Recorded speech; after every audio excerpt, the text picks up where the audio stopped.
Les vraies voix Sud Radio, 17h-19h, Philippe David, Cécile de Ménibus.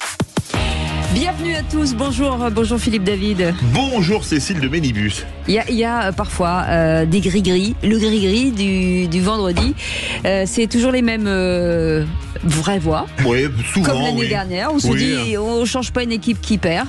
Donc c'est qui gagne. Oh je sais plus. On fera les. Vous savez quoi? On fera les. On comptera les. Toujours les le bouses chic à pour la bien fin. démarrer les émissions. Oui. Oui. Parlons vrai. Et en tout cas, aujourd'hui, 0826 300 300 avec encore plein de sujets d'actualité qu'on vous propose de commenter à ce numéro. Aude vous attend au standard, bien entendu. On est ravis de vous retrouver. Allez, le sommaire de cette émission. Sébastien Delogu et ses collaborateurs assurent qu'il était ironique en affirmant à Sud Radio hier qu'il ne savait pas qui était le maréchal Pétain. Ironie ou pas, ça a été largement compris au premier degré. Depuis longtemps, beaucoup déplorent une chute du niveau de culture des politiques. Alors parlons vrai. Trouvez-vous que le niveau des politiques a baissé au fil des décennies? Est-ce que cette baisse ne serait pas à mettre en corrélation avec la baisse du niveau scolaire? Et à cette question, faudrait-il imposer aux parlementaires une formation minimale en culture politique et des institutions? Vous dites oui à 92%. Vous voulez réagir? Aude attend vos appels au 0826 300 300. Et puis c'est la fin du feuilleton. Les deux femmes qui se présentaient comme médiums et journalistes indépendantes ont été condamnées pour diffamation envers Brigitte Macron. Elles écopent chacune de 500 € d'amende pour avoir propagé sur Internet la rumeur selon laquelle l'épouse du président serait transgenre. Elles devront aussi verser des dommages et intérêts à son frère qui a été impliqué, bien sûr, touché par ces malveillances. Alors parlons vrai. Est-ce que les réseaux sociaux devraient filtrer ce type de délire? Comprenez-vous que des gens arrivent à croire ce type de baliverne? Fausse rumeur sur le genre de Brigitte Macron. Les condamnations sont-elles à la hauteur du préjudice? Eh bien vous dites oui à 50% et donc non à 50%. Vous voulez réagir? Aude attend encore vos appels face à ce verdict quasi helvétique au 0826 300 300. Bienvenue à tous, c'est les vraies voix jusqu'à 19h. Les vraies voix Sud Radio. Quand je disais on change pas une équipe qui perd, je parlais de René Chiche, bien entendu, qui est avec nous. Ça j'ai bien compris. J'ai bien compris. Non, on est ravis de vous retrouver, René Chiche. Comment ça va? Très bien, très bien. Vous avez bien manqué durant cet été. Ouais, vous aussi. Voilà, et je suis heureux de vous retrouver. Et puis surtout, nous aussi. Oui, on a compris. On a compris. Oui, ça va. Virginie Calmels est avec nous. Bonjour Virginie, comment ça va? Eh bien, ça va bien. Comment ça va cette aussi. Bah oui, voilà. Futurae, comment ça va? Futurae va bien. Les étudiants ont commencé en bachelor 3. Ils ont commencé déjà la semaine dernière. Les ils sont masters. bien Oui, on est très contents. Et puis surtout, c'est des gens motivés par ces industries créatives qui savent que derrière, ça va déboucher sur des emplois et sur de la passion. Donc, c'est super. Eh ben, en tout cas, il y en a un qui est motivé par votre présence. C'est bien Philippe Bilger qui est avec nous. Et bientôt bachelor 4.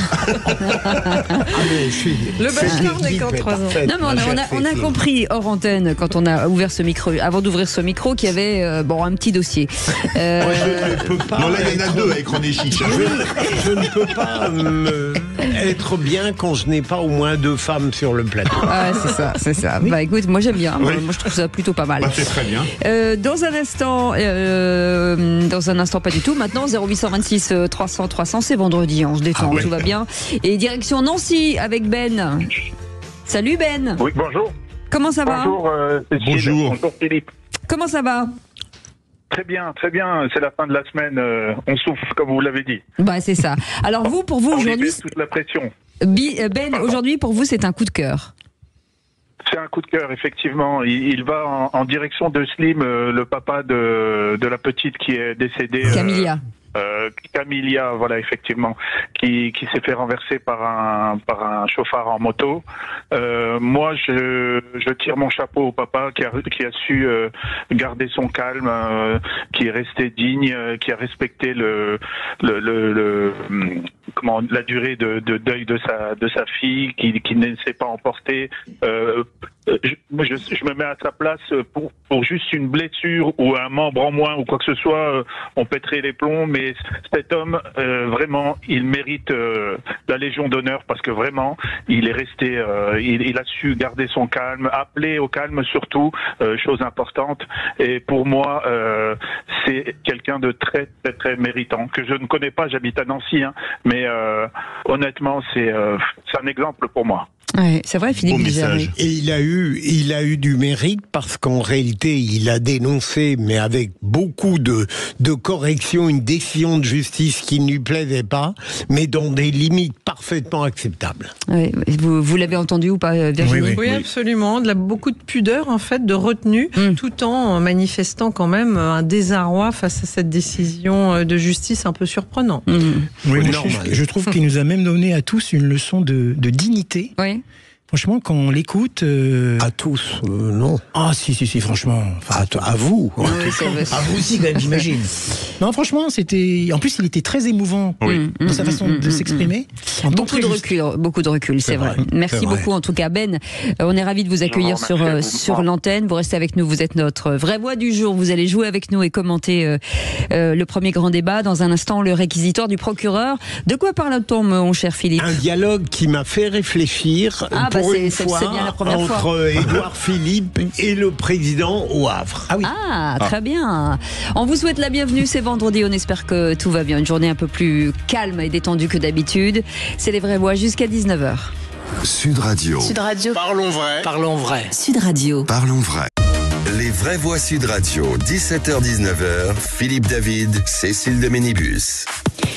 Et autour de cette table, The Famous, puisque ça faisait longtemps qu'on n'avait pas. Ah bah oui, The Famous. Et qu'est-ce qu'il y a il est là, il est dans les starting blocks. Il se dit, est-ce que c'est moi dont on parle? Non, c'est Philippe Bilger. J'en étais sûr. Bah oui. Ah non, mais c'est normal. Franchement, Cécile, par moment, a des tentatives de désaffection, mais pas sur n'importe qui.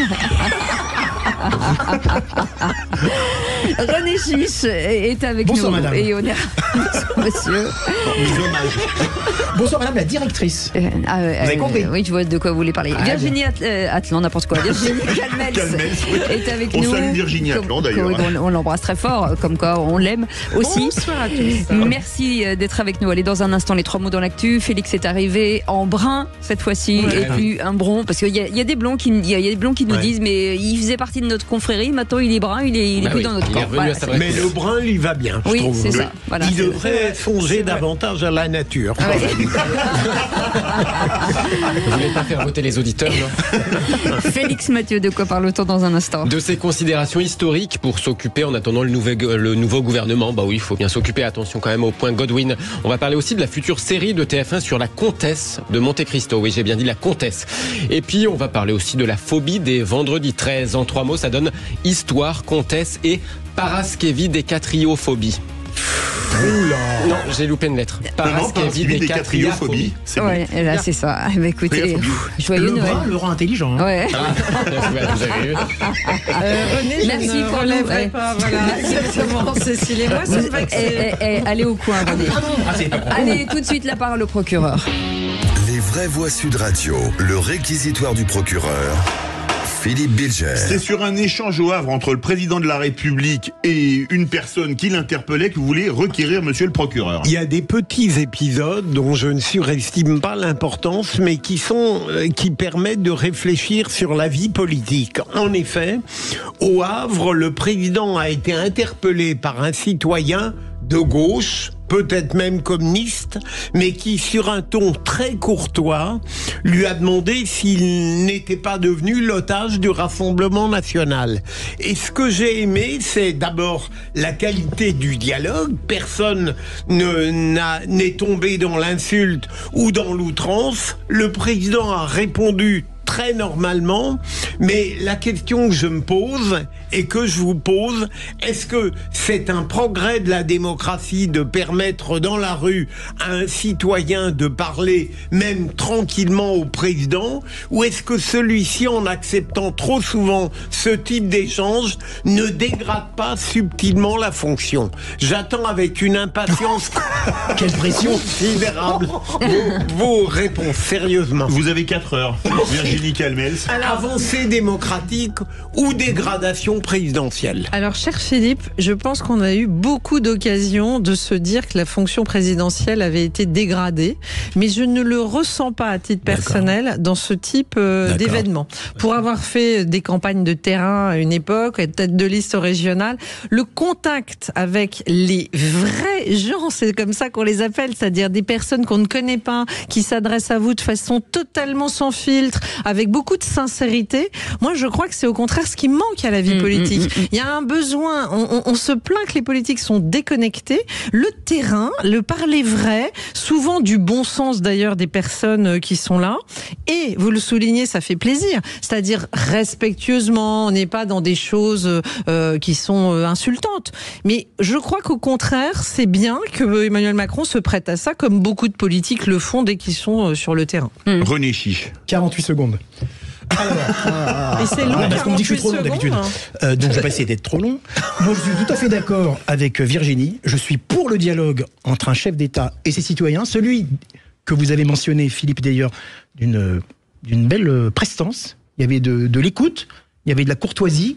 Emmanuel Macron a répondu effectivement de manière assez courtoise, polie, mais il se peut parfois qu'il y ait des dérapages. On a vu déjà dans les mandats de Macron que des fois, il a eu affaire à des Français qui lui sont... Quelqu'un l'avait giflé une fois d'ailleurs. Alors ça, c'est encore autre chose. Ouais. Mais vous vous souvenez, à Marseille, il y avait quelqu'un qui lui avait dit des histoires de drogue, je sais plus quoi, oui, lorsqu'il avait fait un voyage. Donc, sur la police... Voilà, c'est quand même un peu le risque. Mais j'ai l'impression que le président aime bien prendre des risques. Mais moi, le dialogue entre un président et ses citoyens, je trouve que c'est formidable. En effet, juste la question, c'était avec le président, Virginie, pas avec n'importe quel élu. Oui, mais le président, il faut aussi qu'il sente, qu'il lume le pays. Vous voyez, cette dissolution de juin, elle a été incomprise parce que tout le monde s'est dit, mais comment ils imaginaient avoir une majorité absolue. Et je pense que ce contact, on sent les choses quand on va plus au contact des... Est-ce que c'est pas Macron qui est allé au contact le plus de tous les présidents? Oui, c'est ça. Sarkozy, il était ministre, Macron, quitte à prendre des risques physiques, comme on l'a vu avec la gifle qu'il a reçue, par exemple. Mais ce qui a pris beaucoup de temps, c'était notamment les grands débats au moment des Gilets jaunes. Vous allez pas partout en France à parler pendant 6 ou 7 heures. C'était très organisé. C'était très organisé, très carré. Il y avait les élus, il y avait tout ça. Des grands débats, ça n'a rien à voir. Mais le citoyen, il faut bien le choisir. Votre humour est nauséabond, Philippe. Ah là, mon Dieu. Allez, tout de suite. Je suis parfaitement placé. Cécile diffuse une odeur délicieuse. Délicieuse. On la sent d'ici. C'est quand même très bizarre comme phrase. Oui. Allez, ne jamais oublier de mettre du déodorant avant de venir dans les vraies voix. Sinon, on le remarque à l'endroit. Les 3 mots dans l'actu, Félix Mathieu. Les vraies voix Sud Radio. 3 mots, Félix, qui sont histoire, comtesse et paraskevidécatriaphobie. En attendant le nouveau gouvernement, on s'occupe avec l'histoire. Après l'insoumis de Logu sur Pétain, le maire RN de Perpignan ressort le pacte germano-soviétique et la francisque de Mitterrand. TF1 va lancer une série inspirée du comte de Monte Cristo, mais avec une femme. On ne sait pas si la comtesse sera jouée par Pierrette Ninette. Et puis c'est le jour redouté par les paraskevidécatriaphobes, tous ceux qui redoutent les vendredis 13. Certains attendent que ça passe, d'autres tentent le jackpot de 13 millions au loto. Les vraies voix Sud Radio. La fête de l'humanité, c'est ce week-end, mais le maire RN de Perpignan, Louis Alliot, a pris un peu d'avance. À sa façon, il ressort le pacte germano-soviétique entre Staline et Hitler pour affirmer que le journal communiste était au service de l'Allemagne nazie. L'humanité dénonce de son côté une insulte à la mémoire de ces 15 salariés tués par les nazis pendant la guerre. Mais Louis Alliot persiste et signe ce matin sur Sud Radio. C'est vrai, jusqu'en 41. Oui, enfin, parce que Gabriel Péry a été fusillé en 1941 et dirigeait l'humanité. Vous auriez pu ajouter jusqu'en 1941, Louis Alliot. Oui, mais vous regrettez d'avoir dit ça. Je l'ai dit. Non, j'ai dit jusqu'au pacte germano-soviétique. Voilà. Et la reparution de l'humanité, comme d'autres journaux que je vais taire pour pas leur faire de mauvaise publicité quand même, en province notamment. Parce que du côté de Toulouse, vous savez, bon, bref, je vais pas y revenir, mais René Bousquet, qui a été le patron, bon. Voilà, un petit taquet pour la Dépêche du Midi, au passage, quelques jours après son être pris à Libération à cause de son enquête sur les faux documents censés masquer un emploi fictif de Jordan Bardella au Parlement européen il y a quelques années. Et puis tiens, au passage, un petit coup sur la gauche en général aussi, après la polémique sur Sébastien Delogu affirmant ne pas connaître, vous vous souvenez, le maréchal Pétain. Eh bien, la réponse de Louis Alliot. S'il connaît pas Pétain, en fait, Pétain, c'était le patron de François Mitterrand à une époque, et François Mitterrand, c'était le patron de Mélenchon. Donc, il devrait quand même regarder un peu l'histoire et décorer de la francisque après le statut des Juifs sous l'occupation. Nous n'en avons pas eu. D'accord ? Et moi, je reproche ça. La résistance, elle a été de droite et elle a été aussi de gauche, comme la collaboration a été un peu de droite et beaucoup de gauche. Alors la résistance dont faisait partie tout de même le réseau dirigé par François Mitterrand sous le pseudonyme de Morland, le mouvement national des prisonniers de guerre et déportés. Certains dans ce réseau affirment qu'il avait profité de ses activités à Vichy pour fournir aussi des faux papiers aux évadés avant d'entrer dans la clandestinité. J'avais poussé un coup de gueule il y a quelques temps en disant que j'en avais marre qu'on nous ressorte à longueur de temps la Seconde Guerre mondiale, le fascisme, etc. Est-ce que c'est quand même pas la preuve qu'on n'est pas capable de parler de politique en 2024 sans revenir à 1941, 42 ou 44 ? Oui, mais en l'occurrence, ce qui m'intéresse, c'est que Louis Alliot dit strictement la vérité historique et que on va peut-être parler de Logu bientôt. Ça n'est pas par hasard qu'on y revient, hein, mais je vous rejoins en général, ça sert d'argumentation pour combattre le présent, c'est grotesque. Oui, non, mais moi, je suis pas du tout surpris par les propos de Alliot, puisqu'il apporte des faits historiques. Et d'ailleurs, dans finalement son intervention, il permet à des gens qui peut-être ne savaient pas cette histoire d'avoir ces quelques connaissances. En parlant de l'humanité, de la Francis de Mitterrand, moi, je trouve que c'est bien. Moi, je suis toujours un peu gênée quand on explique sous prétexte que quelqu'un est engagé en politique qu'il est comptable de tout son parti ou de tout le passé. Ça, je trouve ça très dérangeant, que ce soit de n'importe quel bord que ce soit, parce que quand même, alors là, c'est Louis Alliot, mais il aime pas, enfin, le RN n'aime pas qu'on leur resserve ce qu'a dit Jean-Marie Le Pen en expliquant qu'ils ont changé, ou Jordan Bardella va dire j'étais à peine né. Mais à contrario, je trouve que ça vaut aussi pour la France insoumise à certains moments. Je trouve qu'ils disent déjà tellement d'horreurs depuis le 7 octobre notamment qu'il n'y a pas besoin de remonter à il y a 40 ans. Et je trouve que ça décrédibilise un peu le propos dans les attaques, parce qu'une fois encore, on n'est pas comptable de tout ce qui s'est passé avant nous dans un parti ou dans un mouvement. Allez, le deuxième mot, comtesse. TF1 prépare une série inspirée par le comte de Monte Cristo, mais au féminin. Oui, série produite par l'actrice Audrey Fleurot qui le révèle aux Parisiens aujourd'hui en France. Le célèbre roman d'Alexandre Dumas, dont on a beaucoup parlé évidemment déjà cet été. Un mandat d'arrêt pour le dénommé Edmond Dantès. Alors, en l'occurrence, je ne sais pas si ce sera Edmond Dantès, la comtesse de Monte Cristo, puisque dans cette série, oui, le personnage principal sera bien féminin. TF1 espère sans doute pour sa série un succès comparable au film de cet été avec Pierre Ninet, puisqu'il a dépassé les 8 millions d'entrées tout de même. Troisième. Je m'adresse aux spécialistes, parce qu'on a un spécialiste quand même du cinéma. Du cinéma, oui. Du cinéma et de la série. Oui, est-ce que c'est quelque chose qui... Est-ce que c'est de surfer sur... Ah oui, non, mais moi je trouve ça ridicule de surfer sur cette mode. Et en tant que femme, j'acquiesce. Je trouve ça grotesque. C'est ridicule. C'est-à-dire que vouloir transformer. Et en plus, c'est vraiment, comme on vient de le dire, c'est vraiment surfer sur un énorme succès, sur un très beau film quand même. Oui, le Comte de Monte Cristo, c'est vraiment un superbe film, fabuleux, qui est une réussite commerciale publique. Mais Audrey Fleurot qui tout d'un coup avec TF1 s'engouffre dans c'est ridicule. Alors on va peut-être faire aussi bientôt une série sur un petit truc en plus, peut-être. Alors pourquoi pas. Il y a plein de choses comme. J'aime pas ce genre de récupération, moi, par les chaînes de télévision. Ça peut être une bonne surprise. Comment ? Ça peut être une bonne surprise. Oui, mais le principe de faire la comtesse de Monte Cristo... J'attends de la voir quand elle sortira de son évasion. Troisième mot, paraskevidécatriaphobie, c'est-à-dire la preuve des vendredis 13. Bravo pour la prononciation. Bravo, oui, pour ceux à qui la date du jour aurait échappé, nous sommes le vendredi 13 septembre 2024. Alors, au-delà des vendredis, les paraskevidécatriaphobes peuvent redouter aussi le chiffre 13. De façon générale, le chiffre de Judas, ce chiffre qui met fin à son prédécesseur si parfait. Le 12-12, comme le nombre d'heures dans une journée, de mois dans une année, d'apôtres avant Judas, ou d'œufs dans un carton d'une douzaine. La peur du 13 fait qu'aux États-Unis, on passe souvent d'ailleurs du 12e au 14e étage, ou qu'on n'a pas de chambre 13, ou encore qu'on n'a pas de rangée numéro 13 dans certains avions.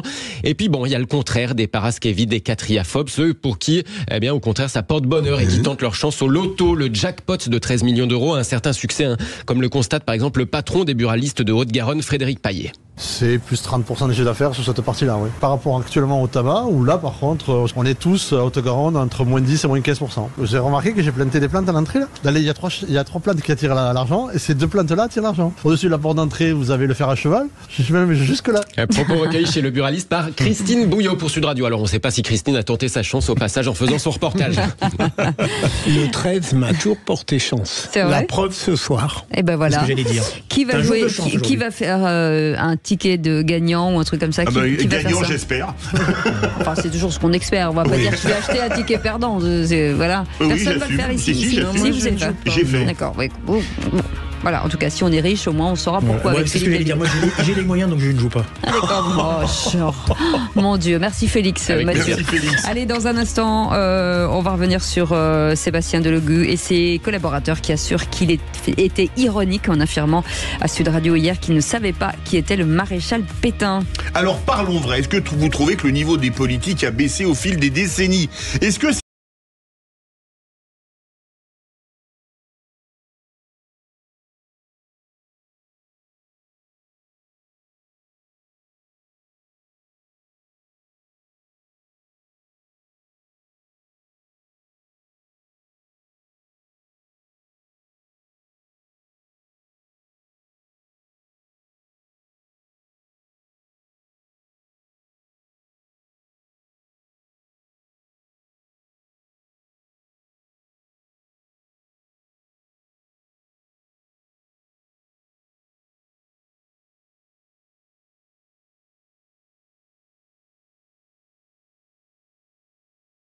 Les vraies voix Sud Radio, 17h-19h, Philippe David, Cécile de Ménibus. Bienvenue à tous, petit tour de table, Philippe Bilger en forme avec René Chiche en super forme avec Virginie Calmel. En super forme. Je dirais même plus. Vous direz quoi? Super forme. Et vous, Cécile de Ménibus? Je suis au bout du rouleau. Le vendredi, c'est épouvantable pour elle, j'ai l'impression. C'est un drame. Il n'y a pas de gâteau, il n'y a pas tout ça, il n'y a rien. On a perdu toutes les bonnes habitudes. On a oublié, c'est la rentrée, on a oublié. Vous savez quoi? Cette société paravolo. Voilà. Allez, tout de suite, le grand débat du jour. Les vraies voix Sud Radio, le grand débat du jour. Parmi tous les livres que vous avez lus dans votre vie, lequel vous a le plus marqué jusqu'à présent? Mais je connais pas tellement l'histoire que cela. Plus marqué, sans doute Zadig et Voltaire. Je sais pas qui est Pétain, quoi. J'ai entendu parler de lui, mais c'est un raciste, quoi. C'est une leçon de vie et je m'y replonge d'ailleurs assez souvent. Non, moi je crois qu'il faut que vous arrêtiez d'essayer de dire des trucs. Combien coûte un pain au chocolat? Écoutez, ça dépend des tailles. Je pense que ça doit être aux alentours de 10 ou 15 centimes d'euros, peut-être. Oh là, non, il faut plus que vous parliez avec des gens. Et Sébastien Delogu et ses collaborateurs assurent qu'il était ironique en affirmant sur Sud Radio hier qu'il ne savait pas qui était maréchal Pétain. Ironie ou pas, ça a été largement compris au premier degré. Depuis, beaucoup déplorent une chute du niveau de culture des politiques. Alors, tout va bien. Peut-être parce que certains en fument. Personne n'a été blessé. Alors parlons vrai. Est-ce que finalement, à vouloir avoir des politiques qui nous ressemblent, on ne les a pas désormais? Est-ce que ce n'est pas aux partis politiques de gérer les profils de leurs candidats et de les former en cas de culture insuffisante? Et à cette question, faudrait-il imposer aux parlementaires une formation minimale en culture politique et des institutions? Vous dites oui à 92%. Vous voulez réagir? Attends vos appels au 0826 300 300. Et notre invité pour en parler, Philippe Moreau-Chevrolet, qui est avec nous, consultant en communication politique et professeur de communication à Sciences Po. Merci beaucoup d'avoir accepté notre invitation. Philippe Bilger, alors ils essayent la France insoumise de revenir et de trouver un argument de cette séquence. On y croit à peine, mais la vraie question, c'est est-ce qu'il faut à un moment donné une formation à toutes ces personnes qui ont le droit de rentrer à l'Assemblée nationale, mais avoir un bagage? Vous avez raison, Cécile. C'est une question assez intéressante. Je veux dire, elle n'est pas dérisoire. Sébastien Delogu, à mon avis, a été victime, au moins au début, d'un mépris de classe. On s'est moqué de sa manière de lire, de savoir compter. Il n'a pas de culture, il n'a pas fait exprès de ne pas savoir qui était Pétain. Et c'est finalement un grave problème. Je serais assez partisan que les partis, si j'ose dire, d'une certaine manière, sélectionnent bien mieux les candidats qu'ils ne le font à l'heure actuelle. Il n'est pas sain d'avoir dans un parti un candidat comme Delogu ou Louis Boyard, même si d'autres partis à droite pourraient parfois être victimes des mêmes défaillances. Mais il faut aussi que la formation historique atteigne le peuple tout entier. Vous ne pouvez pas imaginer à quel point l'inculture historique nous affecte presque tous. René Chiche. Alors, moi déjà, premièrement, pour Delogu, je me demande si c'est pas quand même de la provocation gratuite pour faire du buzz. Se créer un personnage un peu comme ça de voyou, qui a plein de carences. Moi j'ai l'impression, c'est mon impression. Voilà, Delogu. Deuxième chose pour les candidats. D'abord, dans les partis, il y a quand même parfois des écoles de formation, des cadres. Là, ça existe quand même, donc ça, on peut pas le nier. Troisièmement, moi, je suis pas convaincu que la classe politique actuelle manque de culture et de références historiques. Je suis pas d'accord. Faut pas prendre juste l'exemple de Delogu, parce que quand on voit quand même le panel politique en général, il y a quand même des gens qui ont de la culture, qui sont cultivés. On l'avait vu un peu avec Mathilde Panot et. Oui, non, mais Mathilde Panot, bon, elle a fait son erreur, elle assure. Non, mais d'accord, mais c'est quand même. Non, mais c'est quand même quelqu'un. Il y a une baisse. Non, mais c'est quand même Mathilde Panot, c'est quand même quelqu'un qui est pas une imbécile, quoi. Elle est quand même cultivée. Elle fait Sciences Po. C'est pas. Excuse-moi, quand elle sait pas de la rivière à la mer, quelle rivière c'est. On va pas prendre à chaque fois un détail. Cultivée et construite ne veut pas dire la même chose. Non, mais c'est pas non plus. Je veux dire, c'est quelqu'un qui a quand même une construction, justement, quand même intellectuelle. Je suis pas d'accord. Moi, je trouve qu'il faut pas rabaisser à ce point-là. Et quatrièmement, aussi, je terminerai là-dessus si je suis trop long. Quatrièmement, c'est que je pense que aussi, d'abord, les candidats, par exemple Delogu, il a été élu par les Français, par les citoyens. Oui. Donc, et au premier tour. Voilà. Donc je sais pas, les citoyens qui le voient dans les marchés, dans les meetings éventuels, ils doivent se rendre compte aussi de son niveau. S'il est tellement peu cultivé, ici idiot que ça, ce sont quand même les Français qui décident. Donc on a finalement parfois peut-être des élus à l'image de certains électeurs. On peut pas reprocher à Delogu de pas être cultivé. Vous êtes trop long. Je suis pas tout à fait d'accord avec René Chiche, parce que moi je suis quand même, je crois, en essayant d'être objective, un peu étonnée par la chute du niveau moyen des politiques.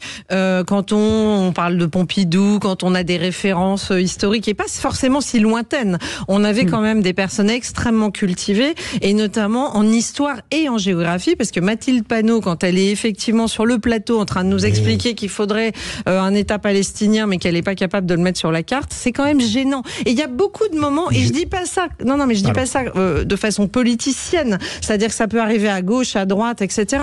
Mais on a des moments d'extrême gênance, disent les jeunes aujourd'hui, où on est mal à l'aise pour ces personnes, où on sent qu'il y a quand même un déficit de culture générale qui est quand même grandiose. Alors effectivement, peut-être c'est une tendance, pardon d'exprimer mon point de vue, cher René Chiche. Et par ailleurs, j'ajouterais quelque chose, moi, qui m'est cher, c'est la culture, alors là, quasi nulle, en économie. C'est-à-dire que effectivement, l'histoire et la géographie, c'est pas terrible, mais on a quand même une culture politique sur l'économie, sur le fonctionnement des entreprises, sur le monde réel, notamment de l'entrepreneuriat et de l'économie en général, où là, et d'ailleurs, on peut pas en vouloir aux politiques, parce que les enfants à l'école ne sont pas non plus formés là-dessus. C'est-à-dire qu'il y a vraiment une volonté de ne pas adresser la question économique dès le plus jeune âge dans la formation que tout un chacun devrait recueillir. Donc je trouve que l'addition de tout ça donne quand même souvent le sentiment d'élus, bon, je parle même pas de Delogu, parce que je sais pas s'il en fait son fonds de commerce ou pas, mais c'est quand même triste et un peu pathétique. Et mon cher René Chiche, parfois les électeurs n'ont pas beaucoup de choix. Ils ont le choix entre la peste et le choléra. Philippe Moreau-Chevrolet, vous êtes consultant en communication politique et professeur de communication à Sciences Po. On a quand même changé de monde en 50 ans, entre Georges Pompidou qui écrivait une anthologie de la poésie française et aujourd'hui quelqu'un qui a priori fait semblant de ne pas connaître le maréchal Pétain, et avec entre-temps, par exemple, Casse-toi pauvre con, que n'aurait dit aucun autre chef d'État avant lui, avant Sarkozy par exemple. Mais l'ignorance, ça peut être un style de communication. Par exemple, George Bush aux États-Unis surjouait un petit peu le bêta, le bébête. Jacques Chirac, par exemple, cachait au grand public largement le fait qu'il était extrêmement cultivé. Il avait des connaissances encyclopédiques en matière artistique notamment. C'est un peu un jeu pour se créer un personnage populaire. Je pense que Delogu, je suis d'accord avec vous, il est sur ce jeu-là. Il se crée un personnage. Ça l'aide quelque part qu'on l'ait moqué de cette façon-là. Ça le rapproche des gens. Et ça joue avec son personnage populiste, et je pense qu'effectivement, il fait de la provocation.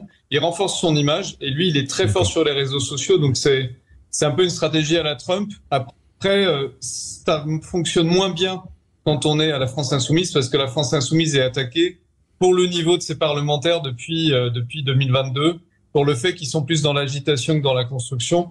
Donc je suis pas complètement sûr que ça les serve tout à fait quand même. Et puis à gauche, la stratégie de l'ignorance, elle a pas été trop tentée. À gauche, on est plutôt intellectuel, on va plutôt chercher un électorat c'est très nouveau, cette façon de faire. On n'a pas eu ça depuis Georges Marchais à gauche, à peu près. Mais l'ignorance, Philippe, est un jeu lorsqu'il y a de la culture derrière. Lorsqu'il y a de l'ignorance derrière l'ignorance, comme chez Delogu, je pense que ça a des effets dévastateurs, même si je pense qu'on l'a humilié. Parce que malheureusement, son terreau est médiocre.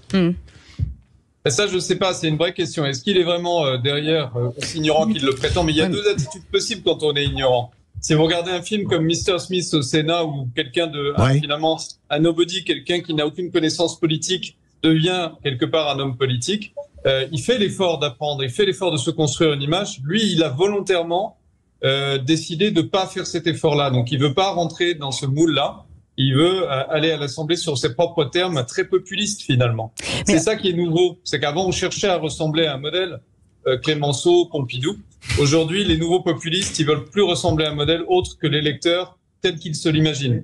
Et regardez, vous-même, Philippe, lorsqu'on tape sur un politique, eh ben vous finissez toujours par le défendre. Vous détestez cet acharnement et vous-même, souvent, on vous a vu dire bah, « moi j'ai envie de le défendre que… » Mais merci de le reconnaître, Cécile, je déteste les dénonciations ou adhésions hémiplégiques. En effet, même un Delogu… Donc ça fonctionne. Oui, mais parce qu'à l'origine de ce qui s'est passé avec lui, je crois profondément qu'il y a un mépris de classe, une dérision et une humiliation. Après, merci, c'est très juste. Avec Sébastien Delogu, excusez-moi, d'ailleurs, vous voyez, Philippe Moreau-Chevrolet, t'es d'accord avec moi, parce qu'il disait que c'est de la provocation, j'en suis sûr. Moi, c'est du buzz, il se crée un personnage. Dites-moi, j'en suis sûr. Si, écoutez. Bon, mais par contre, le fait qu'il ait été lui-même critiqué pour sa lecture à l'Assemblée, etc., excusez-moi, c'est l'arroseur arrosé, lui, parce que lui, Sébastien Delogu, sur les réseaux sociaux, etc., vous avez vu comment il se met à critiquer les gens, à agresser les gens, à se moquer de tout le monde, avec des fois des propos extrêmement vulgaires ou même abaissants.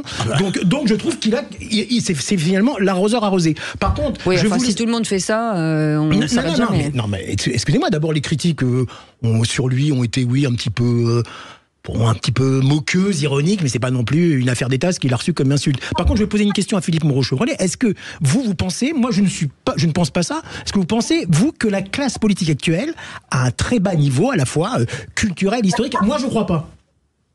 Non, je pense pas du tout. Si vous prenez quelqu'un comme Mélenchon, par exemple. Oui. Jean-Luc Mélenchon. Mélenchon, c'est un… Non, excusez-moi, Philippe. Je ne parle pas de Mélenchon, mais par exemple, moi, je pensais même à une nouvelle génération qui est très… Ah, les nouvelles générations. Non, mais regardez. Laissez-le parler. Vous prenez Emmanuel Bompard d'LFI, c'est pas un imbécile. Pardon.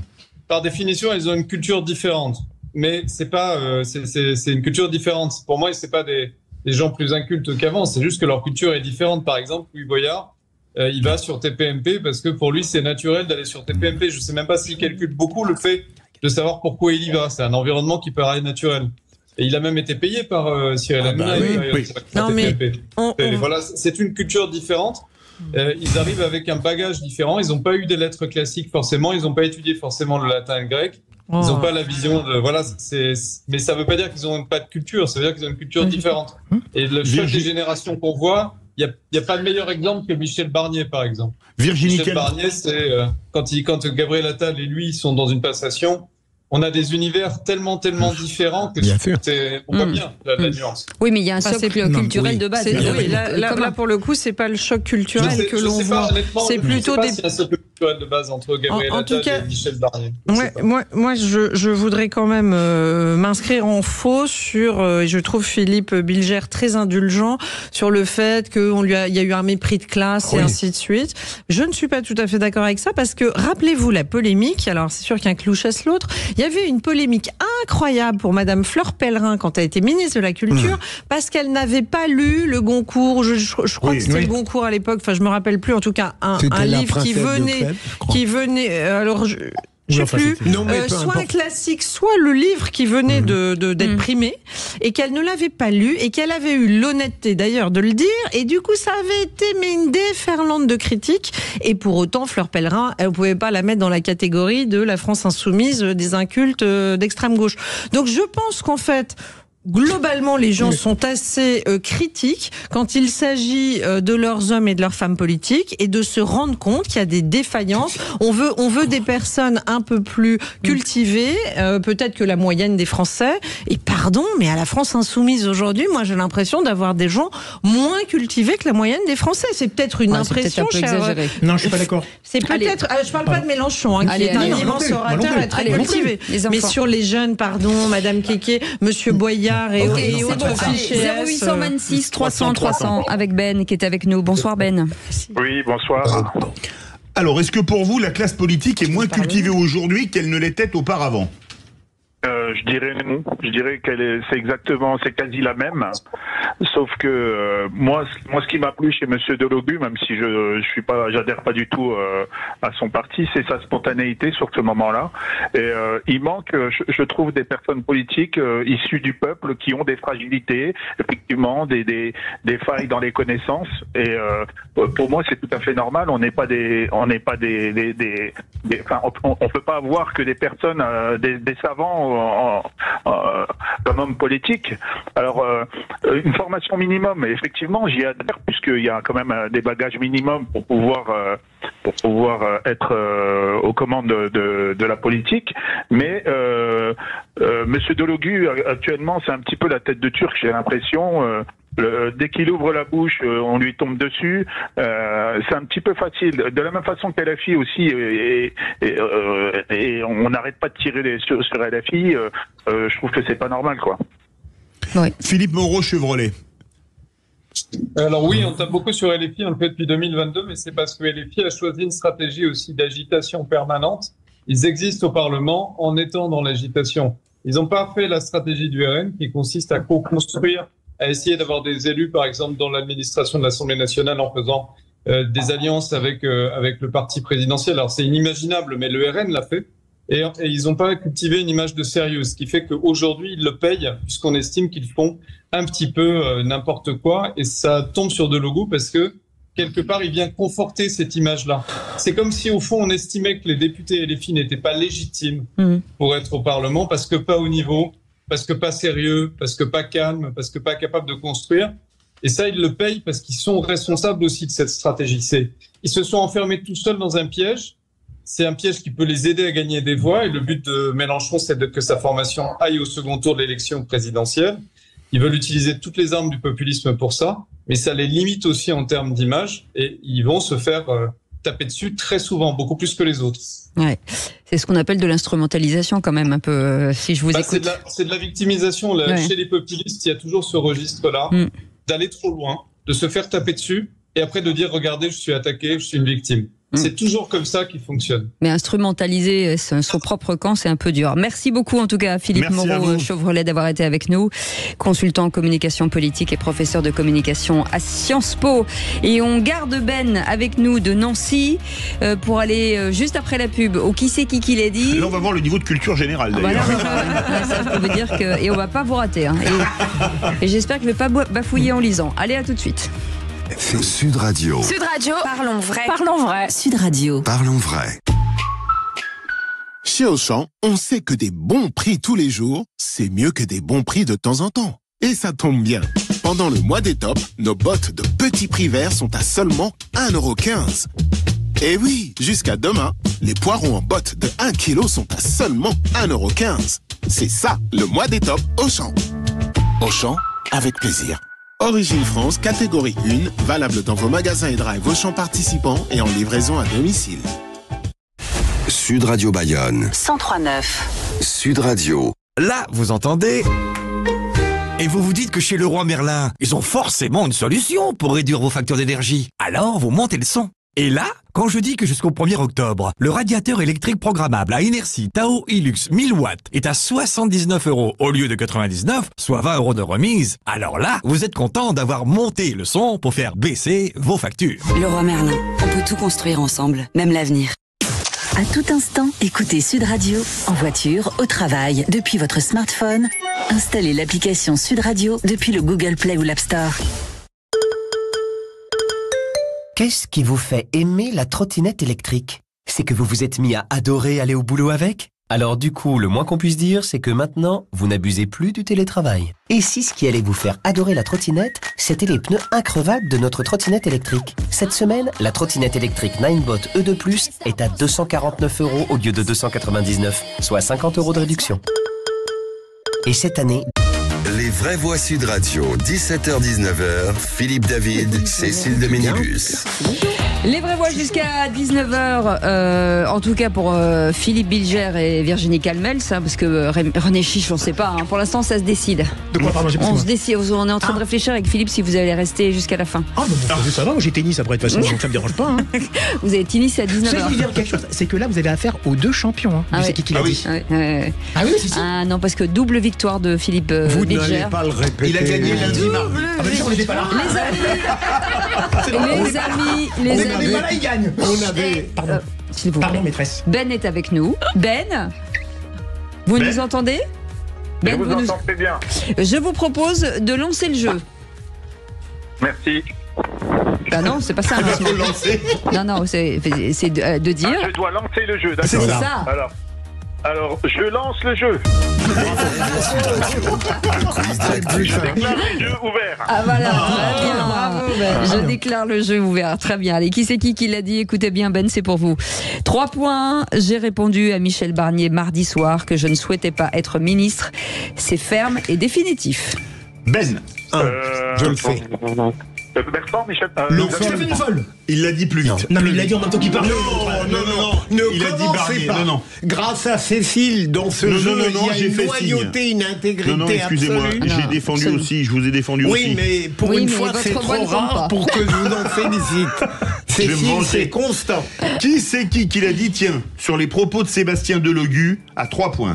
C'est la décomposition française et la décadence la plus totale. Ben. Dualio. Non. Un candidat à la présidentielle. Dupont-Aignan. Bonne réponse, Nicolas Dupont-Aignan. Là, il était plus mais rapide. parce qu'à chaque fois, moi, je donne le prénom. Eh ben, j'ai dit donnez-le. Nicolas et j'ai pas eu le temps de C'est votre finir. problème. Dites-le pas. Vous allez dire Aignan. Soyez un peu saignant. Nian, je dirais Nian.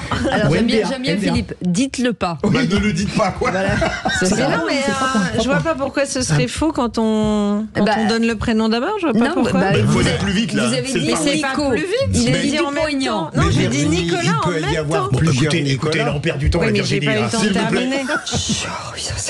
Ils sont insupportables. Hein. Mon Dieu.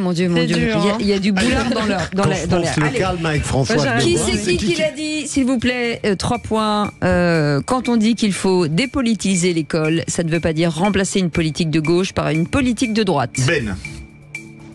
Ouf. Ferry. Non. C'est une femme. Aurore Berger. C'est pas Bellouet. Non. Qui a été élue députée européenne. Ouais. Ah oui. Aubry. Non. Comment elle Marine Le s'appelle? Pen. Non. Valérie Rayet, non? Non. De gauche. De droite. Ah oui. Pardon, oui, pardon. Très à droite. C'est Sarah Knafo. Bonne réponse, Sarah Knafo. Baissez vos bras, humez le citoyen. Ah bah je mets du dodo. Qui c'est qui l'a dit, Ben? Attention. À 2 points. François Ruffin alimente la lecture identitaire de la fachosphère. Oh, nuancé. Ben. Le nom a été évoqué tout à l'heure. Oui. Ben. Il n'y a rien qui me vient. Bompard. Alors là, en cœur, 2 points chacun. 2 points chacun. Oui. C'est vrai, en 3 cœur. points. Non. Allez, le dernier peut-être. Question qui c'est qui l'a dit? 2 points. C'est au gouvernement de porter des projets. Le président a ses compétences propres. Attendez, Ben. Monsieur Alliot. Macron. Bonne réponse de Philippe Bilger. Eh bien, il a gagné. Ça y est, on pourrait non, il n'a pas gagné. Ben non, il y a égalité. Non, 8 points, 7 points, 0-0. Non, il faut que je recompte les bâtons, c'est pour ça. Écoute, alors là, j'ai des doutes. Hein. Ouais. J'ai des doutes sérieux. Ben, on demande là. Pas évident. Ben, merci en tout cas d'avoir joué avec nous. Merci de votre collaboration. On vous embrasse. Passez un bon week-end. Allez, dans quelques instants, le retour des vraies voix. On fait une petite pause et on écoutera peut-être un nouveau message répondeur dans un instant. À tout de suite. Sud Radio. Parlons vrai. Parlons vrai. Sud Radio. Parlons vrai. Merci beaucoup Rémi André. Et donc... Les vraies voix Sud Radio, 17h-19h, Philippe David, Cécile de Ménibus. On est ravis de vous retrouver, les vraies voix jusqu'à 19h avec Philippe Bilger, avec René Chiche, avec Virginie Calmels et vous au 0826 300 300 et le coup de gueule de Philippe David dans un instant, c'est quoi ? Je vais pousser un coup de gueule sur une étude britannique qui parle à mon avis de manière un peu légère des professions les plus fidèles et les plus infidèles. Allez, tout de suite, vous nous laissez des messages au 0826 300 300, on les écoute. Les vraies voix Sud Radio. Le message répondeur. Oui, bonjour, je suis une Lozérienne, descendante de Lozérienne. Et je vous appelle parce que Jean-Luc Mélenchon apparemment a fait allusion à la Lozère en disant que à Paris il y avait des intellectuels contrairement à la Lozère. Je suis désolée, je suis une descendante de Lozérienne et je suis intellectuelle. Donc je vais le contredire, ce macaque franc-mac, hein.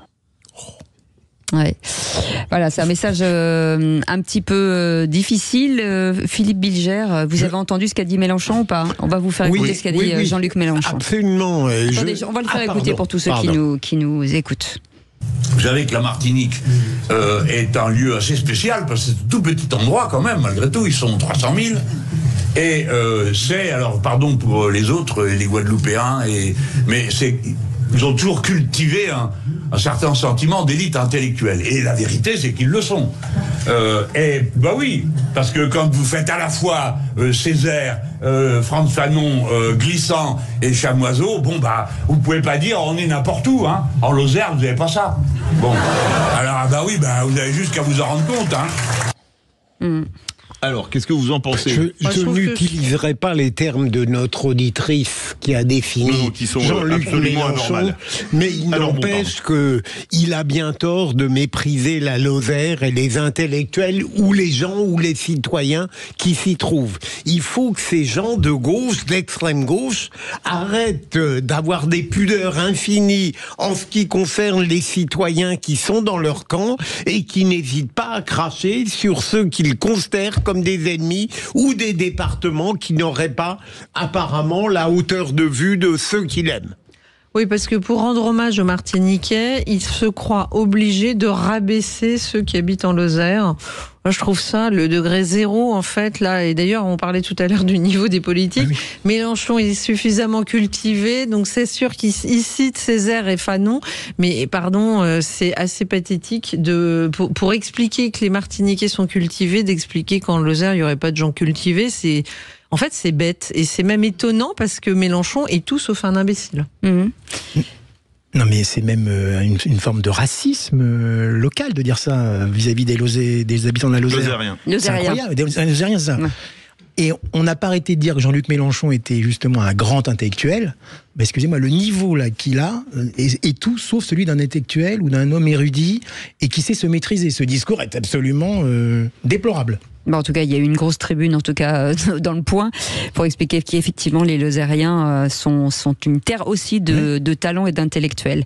Vous restez avec nous dans un instant, le coup de gueule de Philippe David. On revient dans un instant, 0826 300 300. Vous pouvez bien entendu commenter. Vous êtes les bienvenus jusqu'à 19h. Et c'est vendredi, tout va bien.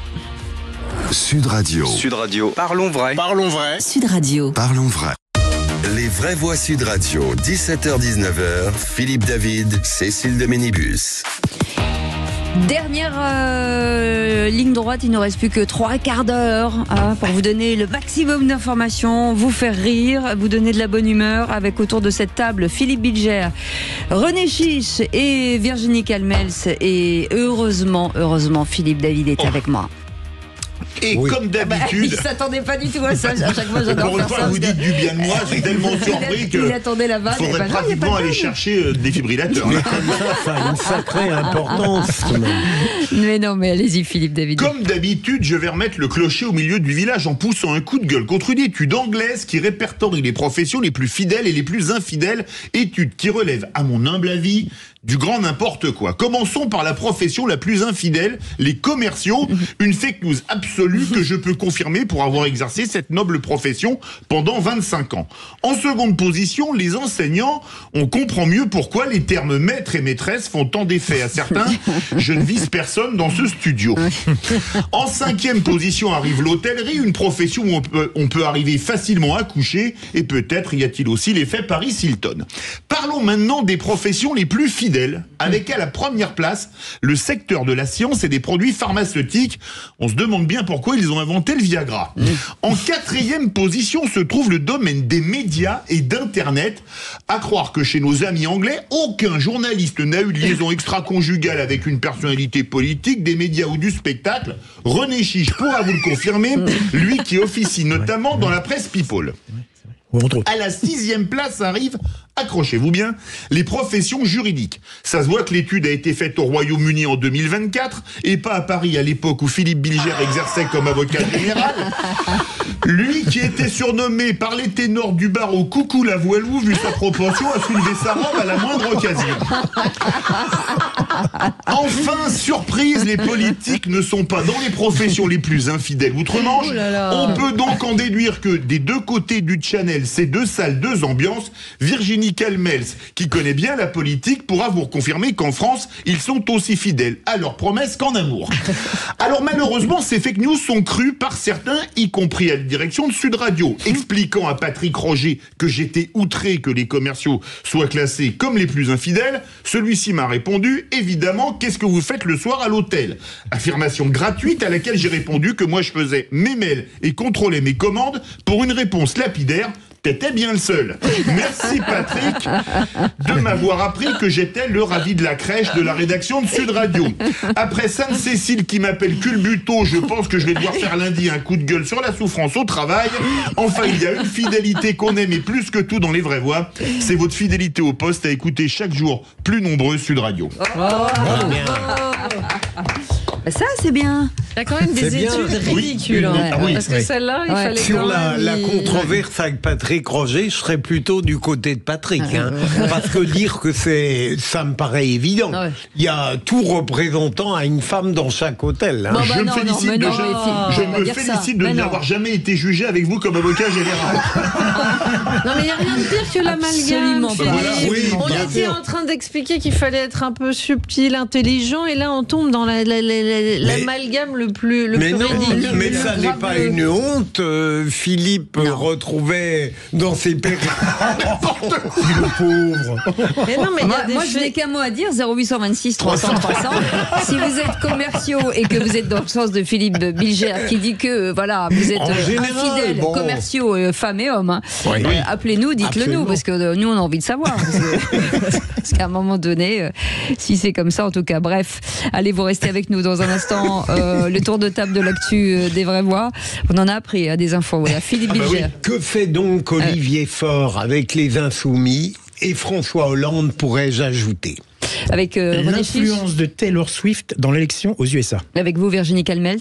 Le rapport Draghi et son traitement médiatique. Allez, on revient dans un instant. On fait une petite pause. C'est les vraies voix jusqu'à 19h. Sud Radio. Sud Radio. Parlons vrai. Parlons vrai. Sud Radio. Parlons vrai. Les vraies voix Sud Radio, 17h-19h, Philippe David, Cécile de Ménibus. Après cette déclaration de Philippe David sur les métiers à risque en matière d'adultère, oui, d'ailleurs j'ai été très choqué, je le dis franchement. Très choqué. Et les animateurs radio, on en parle? Dans les médias, a priori c'est parmi les plus fidèles. Oui, c'est ça. Quel mensonge. Mon Dieu, Jésus, Marie, Joseph, comme on dit. Allez, j'ai bien fait de vous appeler Sainte-Cécile. Vous avez bien fait, bien entendu. Allez, tout de suite le tour de table de l'actu des vraies voix. Oh, dites, je vais envoyer les actualités. Vous venez les voir dans la cabine? Je vais vous raconter une histoire pas banale. Et vous me racontez pas votre petite journée? On a assez perdu de temps comme ça. Le tour de table de l'actualité. Philippe Bilger. Philippe Bilger, vous voulez parler dans ce tour de table de l'actualité, que fait encore Olivier Faure avec les Insoumis? Et vous posez d'ailleurs la même question pour François Hollande, schématiquement. On a bien compris, au début en tout cas, qu'Olivier Faure avait besoin des Insoumis pour la sauvegarde électorale, pour se donner une force supplémentaire. Mais depuis quelque temps, on ne comprend pas, d'autant plus qu'il est contesté très vivement au sein du Parti socialiste, pourquoi il s'obstine à résister à cette offensive contre lui, sans compter que je pourrais blâmer également quelqu'un que par ailleurs j'aime bien, François Hollande, qui est incohérent, qui est allé au NFP alors qu'il vomissait LFI et qui, dans l'attitude à l'égard de Cazeneuve, Bernard Cazeneuve, pardonnez-moi, n'a pas été clair. Il affirme qu'il l'a soutenu devant le président Macron, mais ça n'est pas aussi sûr que cela. Et donc, je crois que c'est dommage que le socialisme se soit dégradé. Alors moi, je souscris 100% à ce que vient de dire Philippe Bilger. Je trouve même que c'est une honte. Alors qu'on nous parle de cordon sanitaire avec le Rassemblement national, etc., on se drape dans des postures qui sont souvent morales. Là, franchement, pour moi, depuis le 7 octobre notamment, mais même avant déjà, mais depuis le 7 octobre, il y a eu au sein des Insoumis des prises de position honteuses. Et de ce fait, je trouve que quand même la social-démocratie s'enorgueillerait à couper les ponts avec elle, a fortiori après ce que Glucksmann avait fait aux européennes, qui était quand même honorable, avec une remontada un petit peu du Parti socialiste. Je trouve ça attristant et aberrant et très grave pour la France, parce que l'option d'après, personne n'a envie d'avoir un duel Mélenchon-Le Pen quand même. Et je trouve qu'il est très grave que le Parti socialiste ne se tourne pas vers ce qui aurait pu être une autre coalition, la coalition de l'arc républicain, pour faire barrage aux extrêmes. Mais je suis 100% d'accord avec ce que dit Philippe, et je trouve, alors pour le coup, François Hollande, c'est pareil, c'est tout sauf un imbécile, c'est tout sauf un inculte, c'est tout sauf quelqu'un qui ne sait enfin, c'est de la tactique politicienne de bas étage, et le fait qu'il reste arrimé à LFI, à mon avis, c'est pour une seule et unique raison, c'est que tout le monde étant convaincu qu'il y aura à nouveau dissolution et qu'il y aurait potentiellement des législatives, ils ont peur et notamment Olivier Faure le premier, s'il n'avait pas fait cette alliance, il perdait son siège. Eh bien, il manque un peu de sens de l'honneur. Elle a quasiment tout dit. C'est vrai qu'il y a la crainte de ces prochaines élections législatives. Il ne faut pas oublier non plus que Olivier Faure là est dans une démarche. Ça va venir vite là. Ouais, et en plus Olivier Faure là est dans une démarche de congrès. Il y aura bientôt le congrès du Parti socialiste. Donc pour lui, sa stratégie c'est à gauche toute, parce que pour l'instant effectivement l'ensemble du PS est plutôt porté vers la gauche que vers la social-démocratie type Bernard Cazeneuve. Donc néanmoins. Et je l'avais dit avant les élections législatives anticipées, je m'en souviens, le Parti socialiste s'est quand même refait une santé. Je me souviens, lors des investitures, on avait dit non, ils ne vont avoir que des circonscriptions pourries, ils ne pourront pas. Et ils ont quand même doublé, ou même quasiment triplé. Mais ils étaient bas, et ils sont quand même derrière LFI. Mais finalement, la stratégie quand même très pratique, très concrète de Faure, c'est quand même d'avoir réussi à avoir plus d'élus. Donc, ils en ont 66, à la fille on a 74. Exactement, si je dis pas de bêtises. Et donc c'est pas si éloigné tout que ça. Tout à fait, et voilà, c'est ce que j'allais dire. En plus, c'est pas tout à fait éloigné.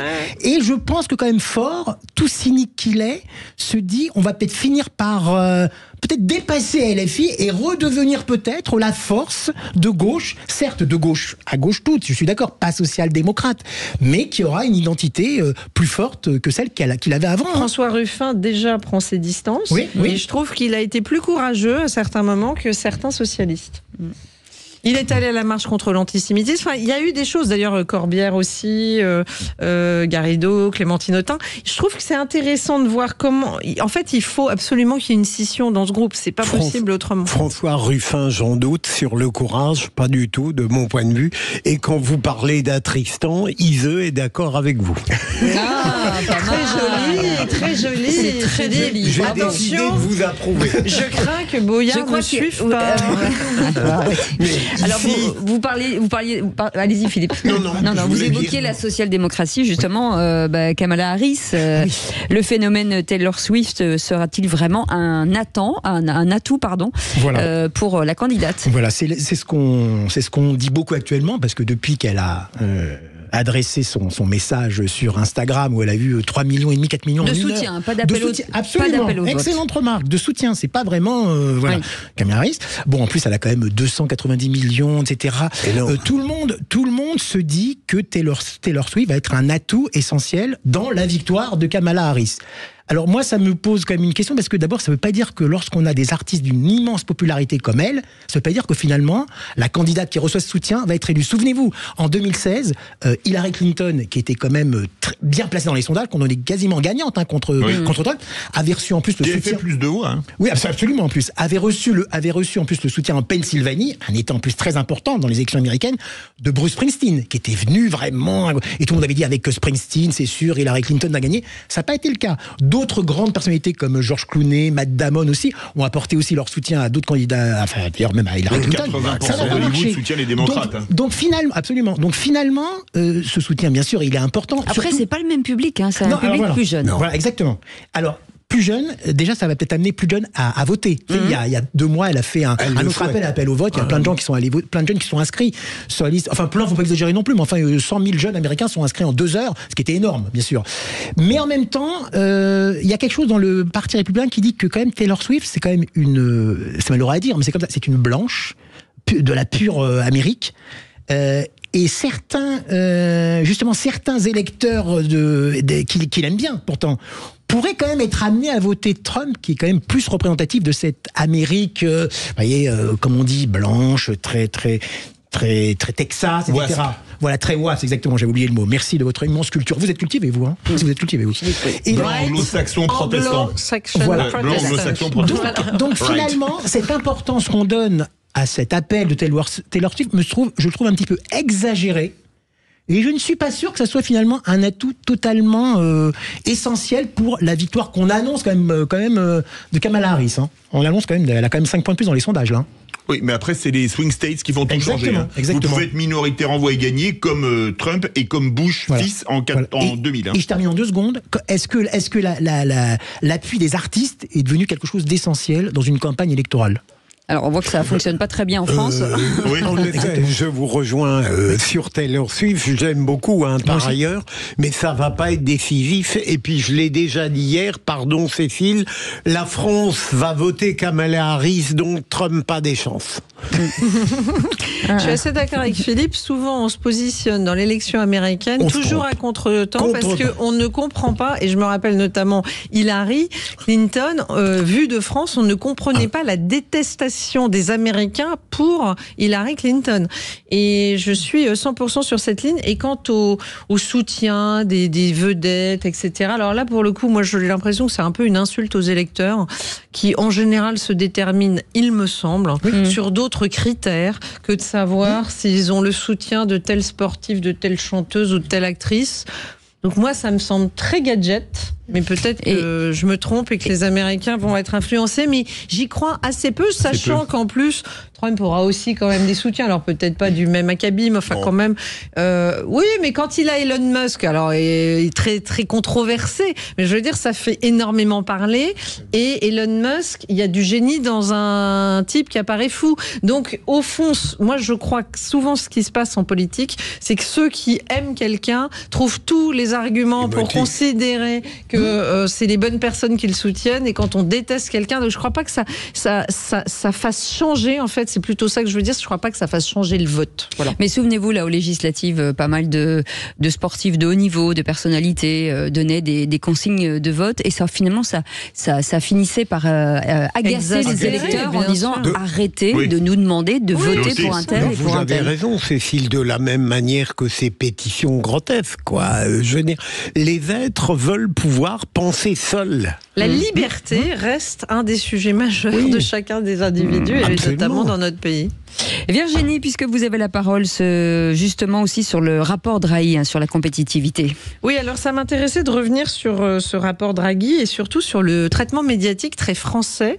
C'est-à-dire que depuis quelques jours, on nous explique que le rapport Draghi, c'est 800 milliards d'euros d'investissement pour sauver le déclin de l'Europe. Et en fait, ça nous montre à quel point dans notre pays, nous sommes des socio-étatistes totalement dopés à l'argent public. Donc dès qu'il y a quelqu'un qui parle d'injecter encore plein de milliards, alors là, formidable, tous les médias disent regardez, 800 milliards, mais on oublie de lire en détail ce rapport qui est beaucoup plus libéral qu'il n'y paraît. Et moi, c'est ça qui m'intéressait, c'est de voir qu'au fond, dans notre pays, alors quand je dis social-étatiste, c'est de gauche comme de droite. On a recours à l'État, l'État-providence, l'État-nounou, l'argent public. Alors ça balaye tout le spectre de la classe politique. Mais Mario Draghi a un rapport beaucoup plus intéressant et notamment il pointe tous les obstacles, la lenteur administrative, toute la planification foireuse entre guillemets, tout ce qui est trop de régulation, et Dieu sait que les acteurs économiques s'en plaignent, tout ce qui est inflation des textes, et il montre surtout quelque chose auquel je crois profondément, c'est qu'il faudrait une évaluation des dispositifs, évaluation de la pertinence des textes, évaluation de la pertinence de cette dépense publique, et tout ça a été totalement gommé dans le traitement médiatique qui en a été fait pour retenir en fait que le côté il faut davantage d'argent public, alors que lui-même dans son rapport s'étonne, voire regrette que le marché unique qui est trop fragmenté ne puisse pas accueillir davantage d'épargne privée pour financer tout cela.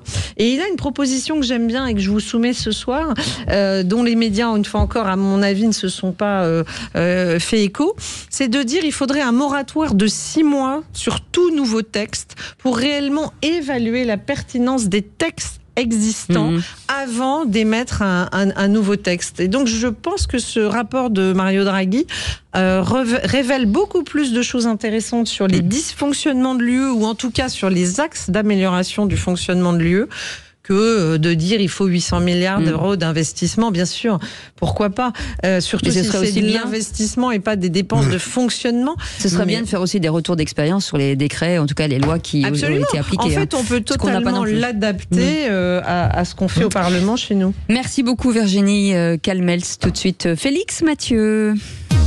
Les vraies voix Sud Radio. Et l'info en plus, Félix Mathieu, l'insoumise Manon Aubry est très critiquée après avoir évoqué Léon Marchand lors d'une interview. Oui, alors je vous vois venir, c'est vrai que vous vous demandez sans doute quel est le rapport entre Léon Marchand et Manon Aubry, quoique l'insoumise effectivement joue au water polo, donc ça pourrait être ça le rapport, mais non, elle se fait un peu juger, Manon Aubry, par le tribunal d'Internet, un crime, on pourrait appeler ça un crime de lèse Léon Marchand, le quintuple médaillé d'or tricolore. Pour cette comparaison qu'elle a osé faire, Manon Aubry, c'était chez nos confrères télé de France Info Télé, le canal 27. À propos de la situation politique du pays, Manon Aubry dénonce la nomination d'un Premier ministre LR, Michel Barnier. Alors, dit-elle, que le nouveau Front Populaire est arrivé en tête. Pardon, c'est le cadre d'une élection, vous élisez des gens et puis normalement ceux qui sont arrivés en tête composent un gouvernement. Pour rester une demi-seconde sur le sport, imaginez une seconde qu'on avait dit à Léon Marchand, très bien, formidable ton 200 mètres papillon, mais c'est pas toi qui as la médaille d'or, c'est le dernier de la finale. C'est exactement ce qui s'est passé. Là, on a les Républicains qui ont fait 41 députés à l'Assemblée nationale, qui se sont pris, une tôle aux élections et qui ont fait 6%, et qui se retrouvent à gouverner le pays avec Michel Barnier. Alors Manon Aubry avait déjà fait cette comparaison quelques jours plus tôt dans les 4 vérités sur France 2, au moment où France Télévisions occupait encore son plateau olympique avec vue sur Paris. Sans doute ça l'avait inspiré. Elle récidive. Alors pour rester sur la métaphore olympique, on a par exemple Salva qui lui répond: Léon Marchand est arrivé premier tout seul, non en s'alliant avec d'autres nageurs, le nouveau Front Populaire étant une coalition. Beaucoup lui répondent aussi tout simplement qu'arriver premier, mais avec un tiers des sièges, ça fait pas une majorité pour gouverner, surtout en cas de motion de censure. En fait, l'analyse politique est pertinente, elle a été faite 1000 fois, mais la comparaison avec Léon Marchand est grotesque. Il n'a pas une victoire relative, il a une victoire absolue. Oui. Et quand on voit l'écart avec les concurrents, c'est d'une bêtise. Mais là encore, est-ce qu'on ne prend pas tout simplement les gens pour des imbéciles ? C'est-à-dire qu'elle développe une idée qui est quand même pas, somme toute, extrêmement complexe. Et il faut forcément une analogie qui, en plus, là, est peut-être pas très pertinente pour essayer de convaincre ou d'apporter des arguments. Et ça tombe un peu à côté. Et je trouve quand même que c'est prendre un peu les gens pour des abrutis. Mais en plus, ce discours, il est martelé depuis plusieurs jours par tous les dirigeants de LFI. Ils disent tous, nous sommes arrivés les premiers, comme au sport. Imaginez tel champion arrive premier, c'est le premier qui arrive, qui a la médaille. Ça n'a pas de sens. Et puis je trouve cette comparaison entre, comme l'a dit Philippe d'ailleurs, entre la vie politique et une compétition sportive. Alors ça, je trouve ça toujours un petit peu ridicule, aberrant. On peut pas comparer les mêmes choses, ça n'a aucun rapport. Puis vraiment, c'est prendre, en plus vraiment, comme vous l'avez dit, en plus je trouve les gens un peu pour des idiots, quoi. Ah, vous avez vu, on est arrivé premier comme tel sportif, donc c'est à nous de gouverner. Mais ça n'a aucun rapport. D'analogie en fait pour dire. Merci beaucoup Félix Mathieu. Dans un instant, le coup de projecteur des vraies voix avec cette condamnation des 2 femmes pour propagation de fausses rumeurs envers la première dame. La peine déclarée est-elle proportionnée face à la situation? Alors parlons vrai, est-ce que les réseaux sociaux devraient filtrer ce type de délire? Comprenez-vous que des gens arrivent à croire ce type de baliverne? Fausses rumeurs sur le genre de Brigitte Macron, les condamnations sont-elles à la hauteur du préjudice? Et vous dites non à 51%. Vous voulez réagir? Au date, on vous appelle au 0826 300 300. Ça fait beaucoup parler sur le répondeur, en tout cas, et sur les réseaux sociaux. On vous attend 0826 300 300. À tout de suite. Sud Radio. Parlons vrai. Parlons vrai. Sud Radio. Parlons vrai. Sud Radio. Parlons vrai. Les vraies voix Sud Radio, 17h-19h, Philippe David, Cécile de Ménibus. Merci de nous écouter. Si vous êtes en voiture, vous partez travailler peut-être, ou vous rentrez, ou vous partez en week-end, ou alors vous êtes tranquillement à la maison, dans la cuisine, dans votre salle de bain, dans votre bain tout nu, peut-être que vous nous écoutez tout nu dans votre bain. Bah ouais, mais ça peut arriver. Bah alors, envoyez-nous des photos surtout. Avec Virginie Calmels, avec René Chiche et Philippe Bilger et Philippe David, bien entendu. On est ensemble jusqu'à 19h. En attendant, c'est le coup de projecteur des vraies voix. Les vraies voix Sud Radio, le coup de projecteur des vraies voix. Récemment, on a dit que vous étiez un homme. On en reparlera quand il faudra porter quelque chose de lourd. 2 femmes condamnées par la justice française après avoir affirmé que Brigitte Macron est un homme. Elles devront verser 8 000 € à la première dame et 5 000 € à Jean-Michel Trogneux, son frère. Vous avez l'étoffe d'une mère de famille. Vous me diriez tout ça si j'étais un homme? Si je ne fais rien, alors que ça fait 4 ans que je suis contre le harcèlement, je suis pas audible. Vous savez, les hommes sont rarement des mères de famille. Et 2 femmes ont été condamnées pour diffamation avec sursis envers Brigitte Macron. Elles écopent chacune de 500 € d'amende pour avoir propagé sur Internet la rumeur selon laquelle l'épouse du président serait transgenre. Alors parlons vrai, est-ce que ce type de rumeur nauséabonde n'a pas toujours existé? On se souvient notamment de l'affaire Markovitch. Une autre histoire à la fin des années 60 et au début des années 70. Est-ce que ce type de rumeur ne pose pas la question de la crédulité des gens? Et enfin, question du jour pour ce coup de projecteur, fausse rumeur sur la genre de Brigitte Macron. Les condamnations sont-elles à la hauteur du préjudice? Et vous dites non à 51%. Vous voulez réagir? Le 0826 300 300. Philippe Bilger. Alors, le sujet pourrait apparaître insignifiant, mais je ne crois pas.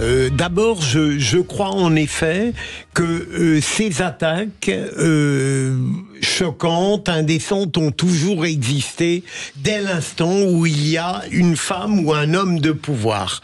Et à l'égard de Brigitte Macron, bien sûr, ça dure depuis longtemps, et des obtus ou des délirants considèrent qu'il y a de la plausibilité, ce qui est absurde.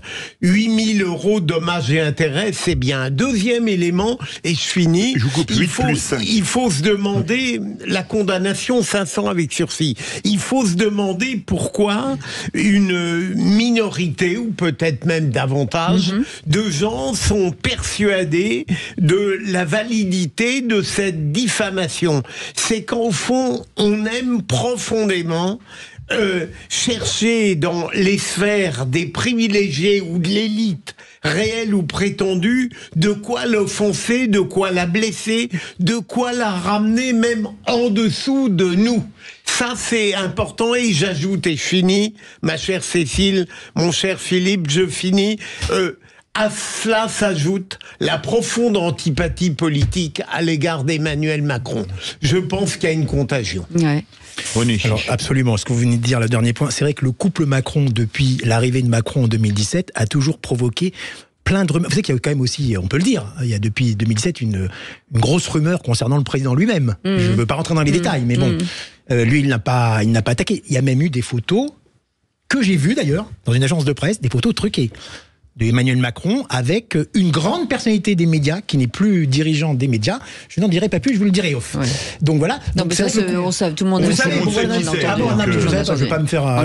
Ça sert à rien de rappeler le nom, mais tout le monde. On en avait même parlé. Oui, absolument. Donc ça veut dire que le couple Macron provoque déjà ce genre de choses. D'ailleurs, ce n'est pas que le couple Macron. Souvenez-vous, dans les années 60-70, Sheila a été victime de cette rumeur. Sheila a été accusé d'être un homme. Oui, absolument, par Gérard de Villiers, celui qui a écrit SAS, le grand romancier, pas Philippe, Gérard de Villiers. Plus récemment, Amanda Lear, elle a souffert pendant des années aussi de cette rumeur que c'était un homme. Alors qu'Amanda Lear avait posé dans le plus simple appareil dans Lui ou Playboy et qu'il n'y avait pas de doute que c'était bel et bien une femme. Absolument. Alors c'est vrai que alors maintenant c'est aussi pourquoi ces deux femmes, là c'est bien deux femmes qui ont diffusé cette rumeur sur YouTube. Pourquoi éprouvent-elles le besoin à ce point de s'acharner sur Brigitte Macron, sur son prétendu sexe?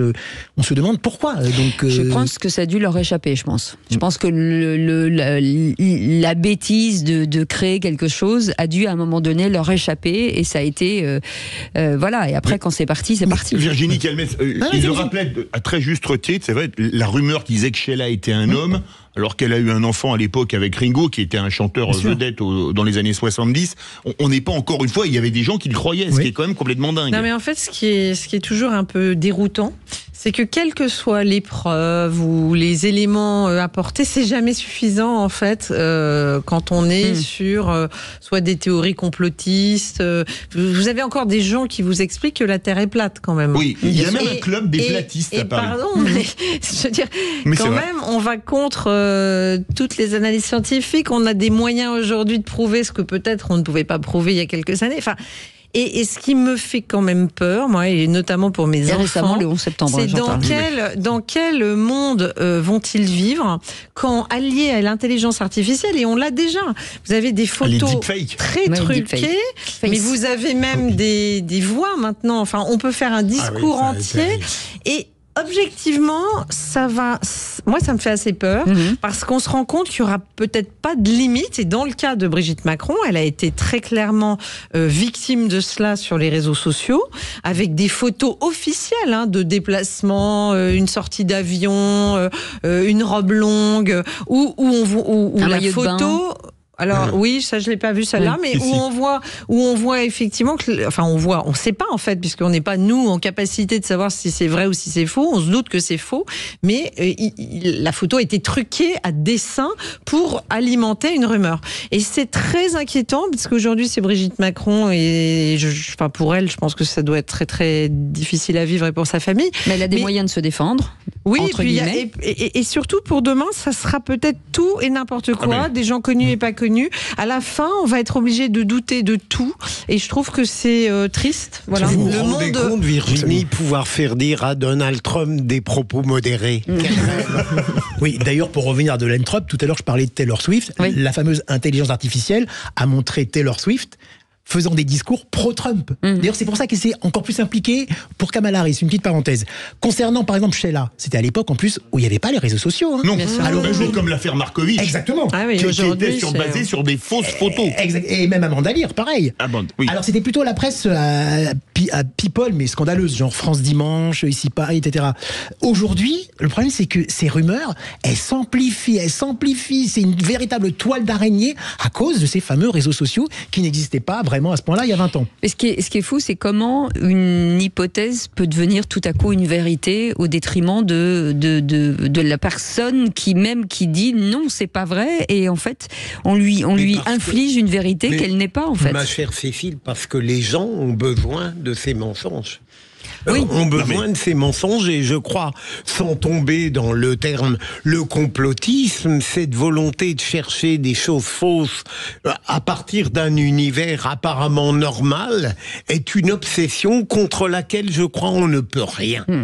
Mais ça met dans cette affaire, il y a un dossier très épais visiblement. Alors je crois que c'est fait document qui étaye. Donc je pense qu'en plus pour les gens qui s'y intéressent, je pense que 90% des gens ne doivent pas s'y intéresser. Mais pour ceux qui s'y intéressent, il est fort probable qu'ils trouvent à s'alimenter avec des raisonnements, voire des preuves, alors qu'ils ne sont pas des preuves, mais qui sont comprises comme cela. C'est très dangereux. Et du coup, effectivement, ça, parce que ce qui est un peu étonnant dans cette rumeur, c'est qu'elle perdure depuis vraiment longtemps.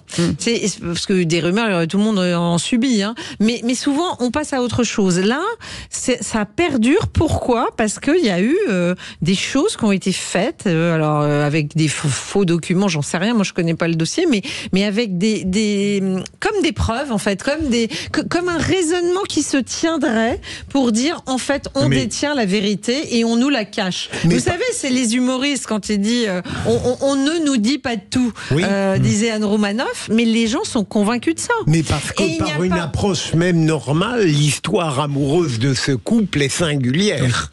C'est sûr. Donc je pense que ça rajoute. Tout à fait.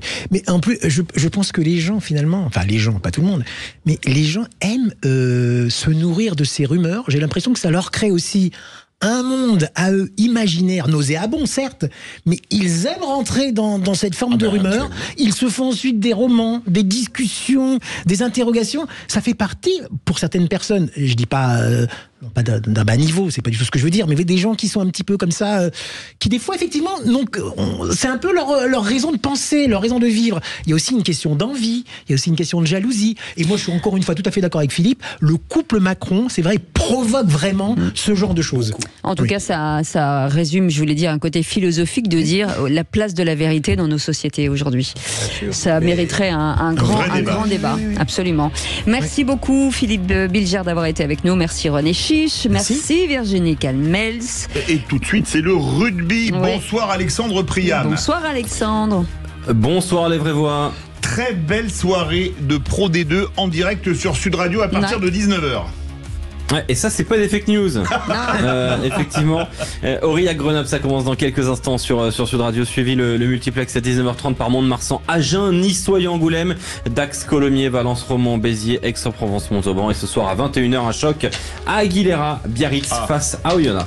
Et merci beaucoup. Merci Philippe. Merci à vous de nous avoir écoutés toute cette semaine. Merci à Julien, notre réalisateur.